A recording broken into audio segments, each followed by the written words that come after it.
Hello everybody, this is Lise from Fallen Misfits and I'm now back from holiday and looking forward to share new content with you guys. And so this is going to be the summary of our war win 190, and the guys did an absolutely awesome job. So we're up against a level 7 clan, which had actually the same clan shield, which was obviously pretty irritating. But they were kind of a 2-star clan, 2-star pretty much across the board. You know, nothing special about that. Even on the town of Lake, they were not able to 3-star. So pretty sad, really. And on our side, we got 2 stars on the town of 10, and we got 3 stars on everything else. So awesome job. Everybody did really, really well. And there is a few attacks that were really nice, and so I want to share those with you guys today.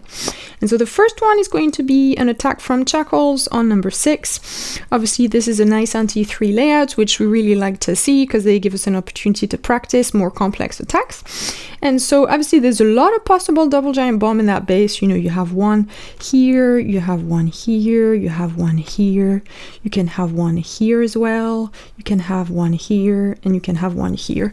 So, you know, kind of a large scope of possibilities, but you know, pretty logically people don't put their double giant bomb on the outside layer of their base. And if you look at the inside layers of the base where the possible giant bombs are, you know, it's most likely going to be between these two, because I mean it would be pretty stupid to have it between those, because pushing for the Archer Queen would be very easy from the top, and so it'd be very easy to nullify that base, that bomb if there is one. The most likely position will be between those two, and I think we were thinking when Chuckles were planning this attack that it would be also between those two. And so his plan to nullify the giant bombs is to come from the bottom, you know, around that area. Put down his Archer Queen, 3 healers, AQ walk to take down the defenses that are towards the bottom, because if it can take out the cannon and the air defense, then the hogs will have no reason to path on that double giant bomb possible spot. And then push for the Archer Queen on the way to the, you know, push for the Archer Queen going in that way, right? So that he can trigger the double giant bomb on the way there. And then use hogs surgically, you know, from the top and try to get those defenses and converge towards the rest where the kill squad should normally still be towards the end of the raid. And so let's watch it, because it was a very, very nice attack. So here it goes. He's going to start in, put down his Archer Queen, 3 healers to help her stay alive and start her walk. Puts down a wizard for funneling to make sure that she goes the direction in which he wants her to go. And I had the same thing, so I did an AQ walk on mine as well, and as soon as there is 2 or 3 defenses hitting your Archer Queen at the same time, she goes down in life really fast, you know, and it's a bit scary. Even with your level 30 Archer Queen, you know, she goes down really fast, but it goes down nicely. He's able to get the pull, the troops start to go towards the Archer Queen. And the hogs, actually the bombs were not necessarily anticipated. With the 3 hogs he sent, he's able to trigger some of the giant bomb, which is actually a great result. So he puts down a rage when the clan castle troop get close. He has to use the ability to make sure that he doesn't lose his Archer Queen. He uses a poison since there is a witch in the clan castle.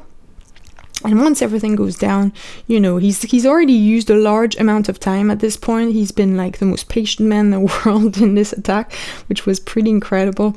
And he's very soon going to start to, you know, kind of do a split hero sort of story, and push now the golems, few wizards for funneling, and he's going to push his king to go and get the Archer Queen and trigger those bombs.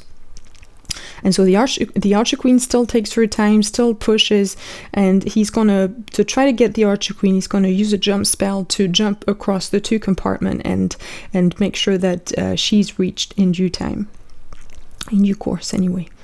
And so, you know, as he start the deployment of his hogs, he's got something like 1 minute left on his 3-minute count. And, you know, I have to say, if it was me, I would have freaked out really bad. But, you know, as the Archer Queen locks on the golem, he knows that, you know, the Archer Queen's not going to redirect on the hogs. And so he can start the hog deployment, puts down heal spell to help them stay down. The BK has taken the jump and has taken out now that Archer Queen. And so he can start the deployment of backhand wizard to help with cleanup.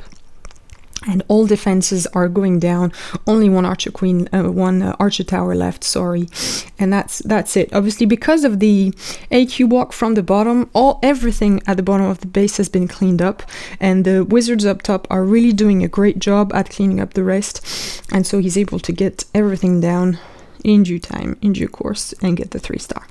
So awesome attack by Chuckles. And the second attack I wanted to share with you is actually one of mine.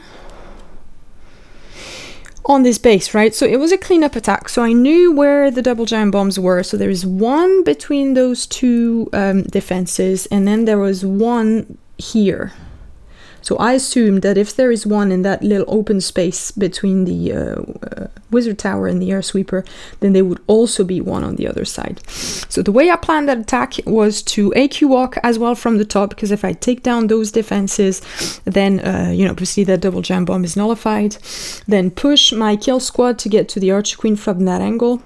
So 2 golems, wizards here to funnel. Push the troop in, jump across that expo so that I can access the archer queen compartment, and then deploy my hogs, kind of not necessarily really surgical, but like kind of hogs on each defense along this line, and push them towards the core. And I didn't have many hogs left at the end, but it still worked out really well. So let's watch it. So I'm creating my funnel for my AQ walk because I want to make sure that she's gonna go at the angle where I want her to go. Use a few minions, a few wizards. Funnel is nicely created. There's nothing as well that can reach my minions at this point in the attack. So they were able to take out most of the trash, which was great. As I mentioned earlier, in my AQ walk, same as what happened with Chuckles, the AQ goes down in life pretty fast because there were kind of 3 defenses targeting her at the same time. And so as she gets in range of the cannon and take the turn, I'm going to have to use her ability. But that's fine because obviously the 3 healers are still there, and as I start to deploy my golem and push troops to go for the archer queen, she's no longer targeted by defense and she goes back to full health pretty fast. I deploy a hog over here because as the golems are tanking, that's 3 defenses for me to take out, which is great.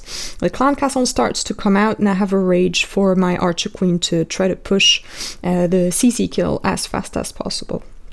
I waited to deploy my king pretty late to make sure that he wouldn't get targeted by the clan castle troops. That worked pretty well. He gets pulled by the archer queen very fast, and he's also able to take down a certain number of defenses, which was great. And as all of this goes well, I can start the deployment of my hogs. That Tesla is really annoying and is slowing my hogs down, and so it makes me lose a large number of hogs in the beginning, which I didn't necessarily expect.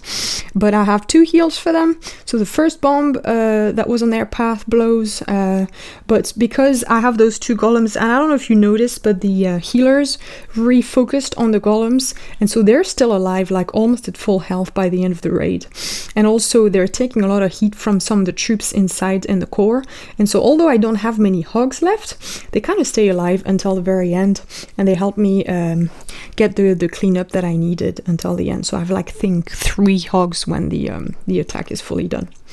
So that's how it went. 2 wizards for cleanup. My archer queen is still up. The 2 golems as well. The 3 hogs, and so it's just a matter of cleanup. And it's a 3-star. That's what it was. So here it is. That's the summary of our Warwind 190. I hope you guys will find the attacks interesting. We're organizing a scrim now that is expected to start with Surge tomorrow, so I'll be looking forward to share the results of that with you very soon. Thank you very much, everybody, for watching, and see you all next time.